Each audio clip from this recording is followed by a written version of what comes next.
నుండి ఆయా పరిసర ప్రాంతాల్లో సేవను చేస్తున్న పెద్దలు ప్రత్యక్షంగా పరోక్షంగా ఈ వాక్యాన్ని వింటున్న మీ అందరికీ, ఇక్కడికి రావడానికి కారణమైన మా పోలీస్ డిపార్ట్మెంట్ సోదరి గారికి, వారి కుటుంబానికి అందరికీ క్రీస్తున్నాము. వాక్యంలోకి వెళ్ళే ముందు టెస్ట్ మనీ చెప్పమన్నారు. అదంతా చెప్పడం అవ్వదు, కానీ అవుట్ లైన్స్ 2 లైన్లు చెప్పాను. నిజానికి ప్రారంభంలో నేను దేవుడిని నమ్మేవాడిని.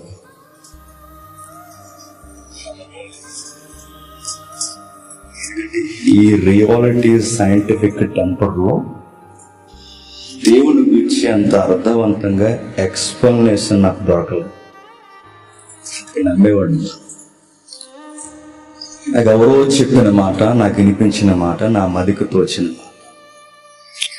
ఈ మతాలు, వీటి సమ్మేళనం, ఈ నడిపింపులు, ఈ పూజారులు, ఈ పాస్టర్, ఈ మసీదుల యొక్క నడిపింపులు, ఇవన్నీ ఏంటంటే ప్రజలలో లా అండ్ ఆర్డర్ ప్రాబ్లం రాకుండా దేవుడు అనే ఒక భయం పెట్టారు అని నాకు అనిపించేది.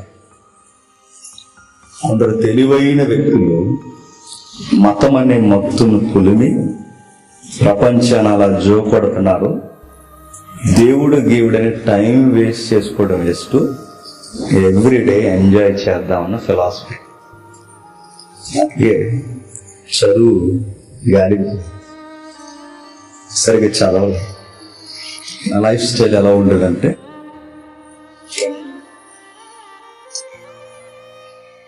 ఇంట్లో జిమ్ పిచ్చింది. జిమ్ అంటే తెలుసుగా, ఎక్సర్సైజ్. బాడీ బిల్డింగ్ చేసేవాడు, అది బాగా చేయడం. చిన్న వయసులోనే బాడీ బాగా డెవలప్ అవడం వల్ల నేను ఒక ముస్లిం అబ్బాయి ఉండేవాడు. ఆ అబ్బాయి నేను మా జిమ్లో అనతి కాలంలోనే ఏజ్ని మించి మేము బాడీ డెవలప్ చేసేసరికి ఆ బాడీకి ఉన్న ఆకారాన్ని బట్టి తెలియకుండానే పొగరు వస్తుంది.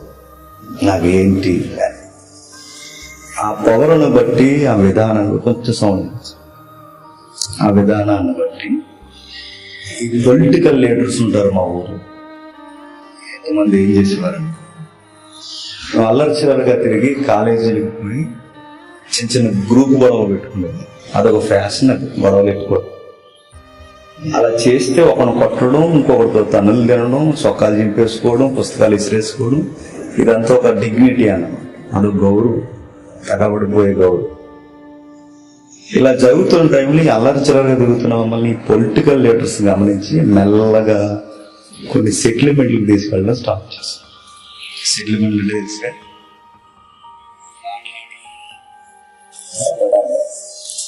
ఇలా ఈడు నేను వెళ్ళి చాలా మందిని కొట్టేవాళ్ళు. ఆడి వయసు ఎంత అనవసరం లాగోడు కొట్టడం. తర్వాత ఇలాంటి పనులు చేస్తున్నప్పుడు జిమ్ రూమ్లో బాగా తినడం, ఇంకా చదువు సంజయం ఎక్కలేదు కొరకు బాగా తినడం, గ్రౌండ్కి పోవడం, పరిగెట్టడం, ఎక్సర్సైజ్ చేయడం. ఇలా చేస్తున్న టైంలో ఆ చేస్తున్న టైంలో ఈ జిమ్ రూమ్ లో మాకు ఒక ఫ్రెండ్ ఉండేవాడు. వాడి పేరు సత్యనారాయణ. వీడు ఏమన్నాడంటే, ఒక రోజు వచ్చి దేవుని గురించి చెప్తాను. మాకు తెక్కలేసి, నీకు చేతనైతే మాతో పాటు జిమ్ చేయి, నీకు చేయడం రాకపోతే సైలెంట్గా ఇంటికి వెళ్ళి. దేవుడు ఏంటో ఈ వయసులో మనకి ఎప్పుడో 50 ఏళ్ళు దాటిన తర్వాత దేవుడి గురించి మాట్లాడుకుని ఆ తర్వాత ఏ జపాలో చేసుకుంటే అర్థం ఉంది. కానీ ఈ వయసులో దేవుడు అది ఇది అన్నావంటే నీకు బాగోదురా అబ్బాయి అంటే, వాడు అలాగే సమయం వచ్చినప్పుడు అలా చెప్తున్నప్పుడు నేను ఇలాగే మీలో యంగ్స్టర్గా ఉన్నప్పుడు ఆ పెద్ద ఇంటర్మీడియట్ శతం అవుతాయి, సెకండ్ ఇయర్ అయిపోయిన తర్వాత ఈ టైంలో జిమ్ మీద పూర్తిగా ఫోకస్ పెట్టి ఎట్లయినా సరే ఆర్మీకి వెళ్ళాలని నాకు ఇండియన్ ఆర్మీ ఉంది. అది నాకు పిచ్చి చిన్నప్పుడు.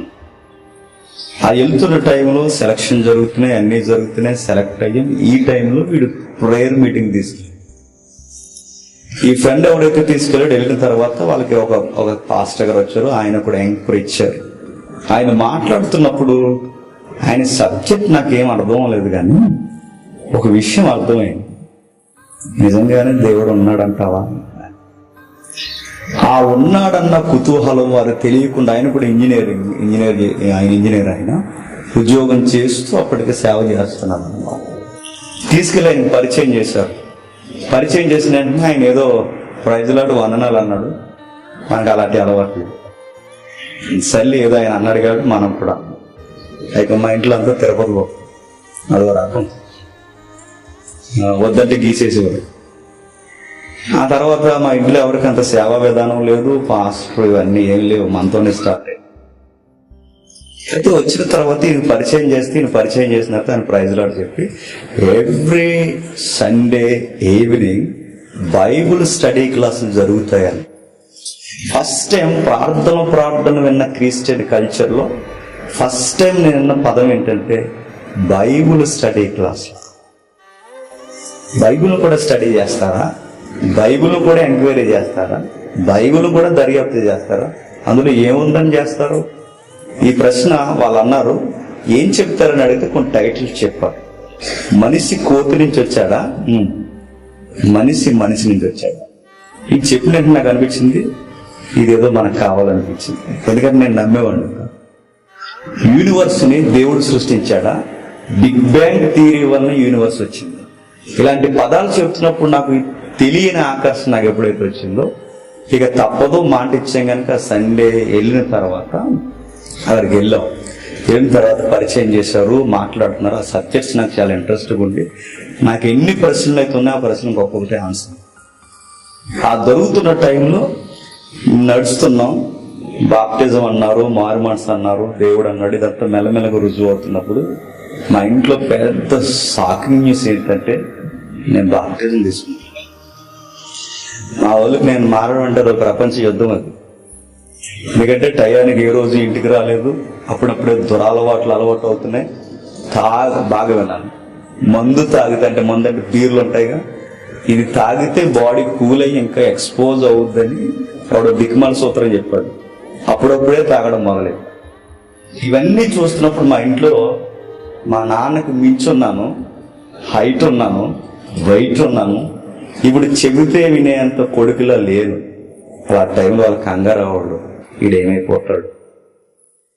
ఆ టైంలో బాప్టిజం తీసుకోవడానికి నేను వెళ్తే మా వదిలికి మా అన్నయ్యలకి వీళ్ళందరికీ నేను బాప్టిజం తీసుకుంటానంటే అలా పెద్ద ఎంత నువ్వు బాప్టిజం అంటే తెలుసా నీకు?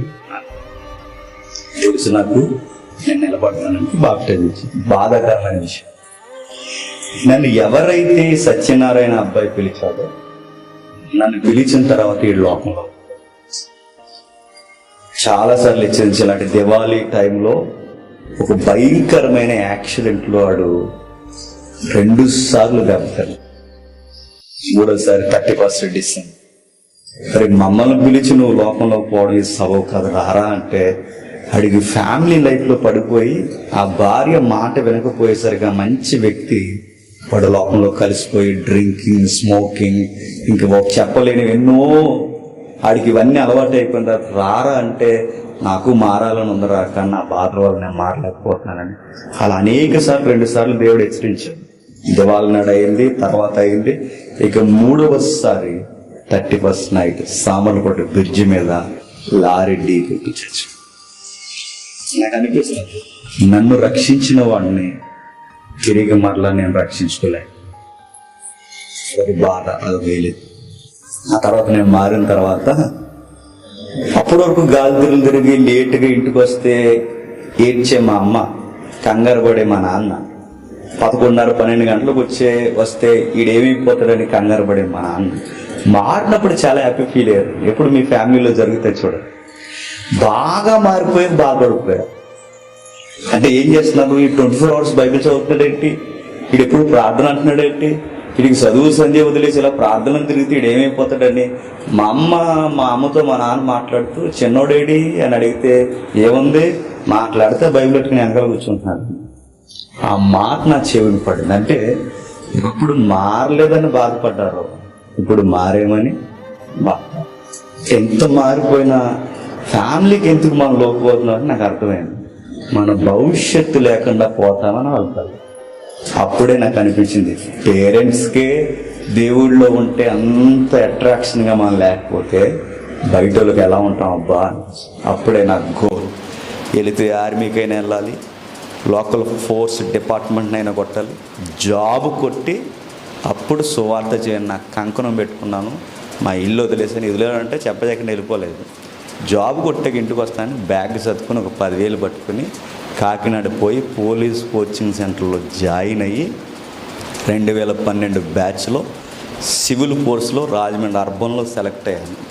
ఆ సెలెక్ట్ అయిన తర్వాత అక్కడి నుంచి క్రైమ్ బ్రాంచ్, ఆ క్రైమ్ నుంచి సైడ్ వింగ్స్, అక్కడి నుంచి ఇప్పుడు ప్రజెంట్ ఇదే ఎస్పీ ఆఫీస్లో సైడ్ వింగ్లో పనిచేస్తూ పగలంతా డ్యూటీ చేస్తూ నైట్ టైం సేవ చేస్తాను.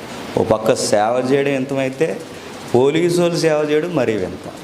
అది ఇప్పుడు అది నా టెస్ట్ మనీ. 4 మాటల్లో చెప్పాలంటే ఎవ్రీడే అందరూ నన్ను క్వశ్చన్ చేసేది ఏంటంటే, మా పోలీసులు అంటారు నీకు ఎలా కుదురుతుంది భయ్యా అని. దేవుని మీద మనకు పిచ్చుంటే అలా కుదురుద్దులే అంట. మా ఎస్పీ ఆఫీస్లో చాలామంది మా డిపార్ట్మెంట్ అంతా ఈ మెసేజెస్ ఫాలో అవుతారు. వారు ఫాలో అయిన మాట నిన్ను చూస్తుంటే మాకు సిగ్గేస్తుంది అని చాలా సాక్ష్యం నాకు. కాదు ఇప్పుడు పేరెంట్స్ అయినా నా చుట్టూ ఉన్నవారైనా ఎవరైనా ఒకప్పుడు నన్ను చూసి ఫీల్ అయ్యే వేళ్ళు ఈరోజు ప్రౌడ్గా ఫీల్ అవుతారు. ఇది నా సాక్ష్యం. ఎందుకన్నా చెబితే అది పెద్ద ఎపిసోడ్ అవుతుంది. చిన్న ప్రార్థన చేసుకో.